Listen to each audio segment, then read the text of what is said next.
Halo semua, um, saya kepingin berbagi apa yang belakangan ini Tuhan berikan kepada saya atau Tuhan berbicara kepada saya gitu ya. Jadi itu tepatnya pada bulan Mei di 2021 ya, tahun 2021 tahun ini di bulan Mei. Pada saat itu um, saya mencari wajah Tuhan untuk sebuah perkara gitu ya. Karena pada saat itu di situ saya puncaknya mulai panas hati mengenai soal COVID ini, karena pada saat itu peraturan COVID sudah 1,5 tahun berjalan gitu ya. Dan sepertinya pada di bulan Mei yang lalu aku berpikir ini kok nggak selesai gitu ya. Apa namanya, lockdown kayak gitu. Jadi saya pada saat itu rasanya emosi juga di hati. Jadi terus tapi pada saat itu kemudian saya mencari wajah Tuhan. Saya bilang, Tuhan,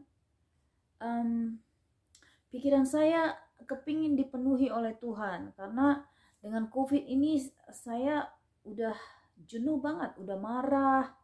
Terus juga di mana-mana cerita COVID, pemerintah cerita COVID, di media-media cerita COVID, orang-orang membicarakan COVID, excuse me, segala macam. Jadi semua kayaknya dikelilingi dengan pembicaraan COVID.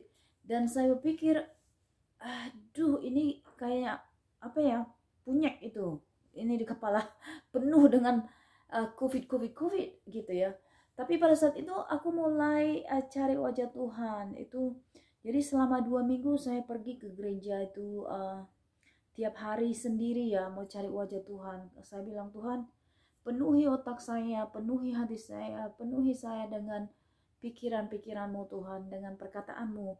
Karena ini sudah, pikiran saya sudah penuh dengan hal-hal yang duniawi ini, soal COVID ini segala macam. Jadi saya mau cari wajah Tuhan, saya bilang. Jadi kalau saya pun bertindak, saya mau bertindak dari dasar karena Tuhan menyuruh saya bertindak gitu.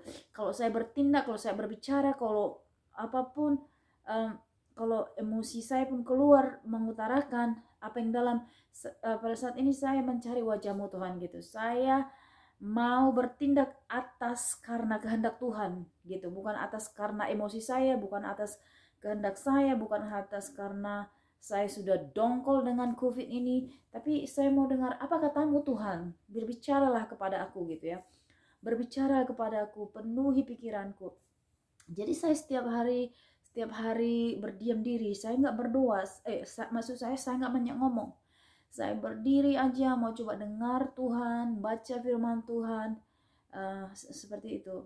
Dan akhirnya jadi selama 10 hari lah itu saya 2 minggu, kurang lebih 2 minggu saya cari wajah Tuhan setiap hari. Saya mau pokoknya berdiam diri di kaki Tuhan, kadang-kadang sejam, kadang-kadang setengah jam, gimana pokoknya saya berdiam diri, luangkan waktu dengan Tuhan supaya dia penuhi pikiran saya, berbicara kepada saya. Nah, di salah satu pada hari itu Tuhan berbicara kepada gini, Lasmian, ini waktunya ketundukan kekristenan diuji gitu ya. Nah, saat itu saya tersentak, gimana Tuhan diuji, maksudnya gimana di sini diuji? Bagaimana apa yang saya lakukan, bagaimana tindakan saya, bagaimana respon saya gitu ya. Terus dibilang, apa maksudnya bahwa apa namanya, ketundukan kekristenan itu diuji gitu ya. Roh apa namanya itu di bahasa Indonesia? Kalau di bahasa Inggrisnya itu tuh submission ya. Kalau di bahasa Indonesia ya ketundukan ya kan. Roh ketundukan itu dites gitu, diuji saat ini. Jadi saya bilang, Tuhan gimana, apa hubungannya, gimana apa yang saya lakukan, gimana cara tunduknya, gimana. Terus gini yang Tuhan kasih sama saya gini. Dia bilang, belajar dari Tuhan Yesus. Ketika Tuhan Yesus ada di bumi ini gitu ya. Jadi terus kan saya Tuhan ingatkan itu. Belajar ketundukan dari Tuhan Yesus. Nah, saya mendapat ketundukan Tuhan Yesus itu waktu Yesus ada di dunia ini, dia kan apa namanya? Dia tahu dari semula, dari sebelum dia di bumi, dia semenjak dia di surga, Allah Bapa mengutus Yesus turun ke dunia ini itu dengan satu misi, yaitu untuk mati di kayu salib, untuk menebus dosa saya dan saudara, kan gitu ya. Dia untuk menderita di kayu salib. Dia tahu bahwa dia akan disiksa. Dia tahu bahwa dia akan disalibkan. Dia tahu bahwa dia akan dibunuh seperti itu. Dan dia tahu dia tidak bersalah, tidak berdosa. Dia tahu hal-hal yang buruk ini akan terjadi kepada diri dia. Justru untuk itulah dia ada datang ke bumi ini, ya. Ke dunia. Jadi dia tunduk kepada Bapa di surga sampai akhir matinya, sampai dia disalibkan, sampai dia disalibkan ya. Jadi dia tahu bahwa dia akan diludahi orang, karena memang dia diludahi orang, dihina orang, apa namanya, difitnah orang. Ya, dia tahu itu bahwa itu akan terjadi kepada dia. Tapi dia tunduk terus kepada Bapa di surga untuk apa namanya?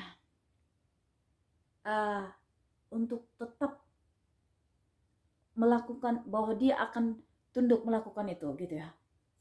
Nah, jadi aku bertanya kepada Tuhan, Bapa, jadi apa yang aku mau lakukan? Dia bilang, lakukan seperti apa yang Yesus lakukan ketika dia di dunia ini. Nah, apa yang Yesus lakukan waktu di dunia ini? Walaupun dia tahu dia akan mati, walaupun dia tahu bahwa dia akan disiksa, dia akan menderita, hal yang tidak fair akan terjadi ke dalam diri dia, walaupun dia tahu bahwa orang-orang akan membenci dia sekalipun dia tidak bersalah, walaupun dia tahu orang-orang akan memfitnah dia, mengatakan hal yang tidak benar tentang dia, walaupun dia tidak bersalah, dia tahu itu akan terjadi. Tapi di dalam hal semua itu, dia tetap tunduk dan dia melakukan apa? So, Bapak Surgawi bilang sama saya, lakukan seperti Yesus lakukan waktu dia di dunia ini. Apa yang Yesus lakukan dalam hal itu? Dia tetap fokus memberitakan kerajaan Allah. Dia tetap fokus mengajar, mengajar orang-orang tentang kerajaan Allah.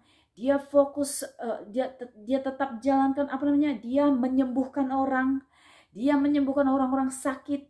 Dia bahkan membangkitkan orang mati. Dia menolong orang, mengasihi orang. Dia juga memberi orang makan. Dia sibuk memuridkan, membuat murid, memuridkan. Dia memberi mereka kuasa. Dia mengutus mereka untuk pergi memberitakan kerajaan Allah sudah dekat. Itu yang Yesus lakukan. Jadi dia tidak terganggu atau distraction ya. Dia tidak terganggu dengan atau apa namanya kok ya di bahasa Indonesia bilang dia tidak distracted, nggak terganggu dengan apa yang akan terjadi kepada dia.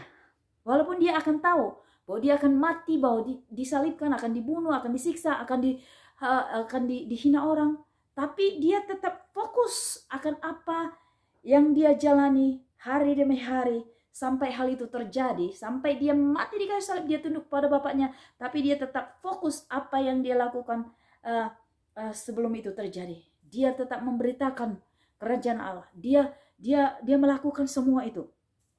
Jadi dia tidak terganggu, dia tidak distracted, tidak terganggu, tidak hal itu tidak menjadi penghalang bagi dia. Akhirnya dia nggak bilang, aduh, ini akan terjadi nanti loh. Jadi dia nggak kayak kasihan diri sendiri, bukan kayak gitu. Tapi dia terus fokus, dia memberitakan Tuhan, memberitakan kerajaan surga, menyembuhkan orang, menolong orang, mengusir setan, memuridkan, mengajar, membangkitkan orang mati. Itu yang dilakukan. Nah, jadi itu yang Tuhan bilang sama saya. Dia bilang, jadi di dalam situasi yang sangat orang berbicara COVID ini segala macam, dan segala macam fokusnya ini antikris dan segala macam, tapi justru Tuhan bilang kepada saya, apa? Belajar dari ketundukan Tuhan Yesus. Dia tunduk kepada Bapa di surga sampai dia mati di kayu salib. Dan belajar apa yang Yesus lakukan waktu dia di dunia ini, itu yang kamu lakukan. Gitu ya. Jadi dari saat itu saya mulai fokus. Tuhan, terima kasih. Saya tahu apa yang akan saya lakukan. Dari situ saya semakin giat mendoakan orang, mengajar orang tentang Tuhan, seperti itu ya. Giat untuk kerja di dalam Tuhan. Jadi saya nggak terganggu dengan lagi ini akan terjadi gimana, ini antikris dan ini segala macam bla bla bla bla, atau melawan pemerintah atau melawan ini apa. Jadi saya nggak terganggu dengan hal-hal itu. Saya tahu apa yang saya lakukan karena itu yang Tuhan kasih kepada saya. Nah, saya percaya ini kenapa ini saya bagikan kepada kita. Saya mau mendorong Anda dan saudara di dalam semua ini, jangan kita hanya cari apa kata orang, cari apa kata Tuhan. Minta, Tuhan, apa yang kau mau lakukan hari ini? Apa yang kau mau lakukan, aku kerjakan. Apa yang kau mau aku pikirkan, itu yang aku pikirkan Tuhan. Jadi kita mau dengar suara Tuhan, itu yang aku mau bagikan kepada Anda, khususnya Anda, kita anak-anak Tuhan, orang-orang Kristen. Karena kita nggak mau sampai iblis memakai hal semua ini, jadi kita terganggu dengan itu, sibuk dengan pekerjaan-pekerjaan iblis, dan kita lupa pekerjaan Tuhan. Kita lupa fokus kepada Tuhan karena kita sibuk dengan fokus kepada COVID. Jadi iblis pakai itu supaya kita terganggu dari memberitakan kebenaran Tuhan, memberitakan kerajaan surga, menolong orang. Iblis mau stop kita dari hal itu. Iblis mau menghentikan kita dari hal itu karena iblis mau kita supaya fokus kepada hal-hal yang jelek, hal-hal yang dia mau. Padahal saya percaya ada banyak jiwa-jiwa menantukan kita di saat COVID ini. Orang-orang rindu jamahan Tuhan.